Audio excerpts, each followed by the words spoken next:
Hello friends, welcome to my YouTube channel.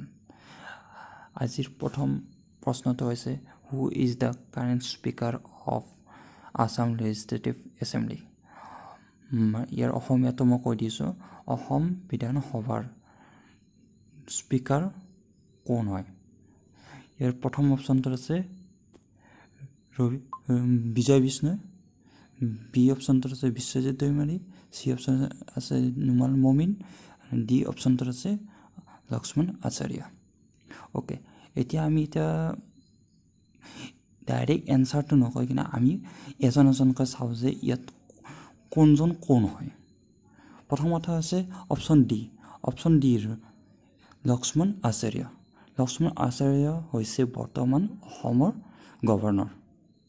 ঠিক আছে, আপোনালোকে পূৰা ভালকৈ এইটো নোট কৰি ৰাখক। আৰু অপশ্যন চিটো হৈছে নুমল মমিন। নুমল মমিন ডেপুটি স্পীকাৰ হয়, এইটো স্পীকাৰ নহয়, ডেপুটি স্পীকাৰ। আৰু বিজয় বিষ্ণয় এইজন হৈছে হাইকোৰ্টৰ জাজ, বৰ্তমান chief justice of Guwahati high court. গতিকে আমাৰ কাৰেক্ট এনচাৰটো হ'ব বিশ্বজিৎ দৈমাৰী। ঠিক আছে, অ'কে ফ্ৰেণ্ডছ, এতিয়া আমি ছেকেণ্ড প্ৰশ্নটোলৈ আহোঁ। Who is the current chief justice of India? ইয়াৰ অসমীয়াটো হৈছে বৰ্তমান ভাৰতৰ চিফ জাষ্টিচ কোন হয়? Option A D Y Chandrachud, option B V V R Subramanian, option C Shaktikanta Das, option D Suman Bery. Okay, এতিয়া আমি এজন এজনকৈ চাম যে ইয়াৰ কোনজন কোন হয়।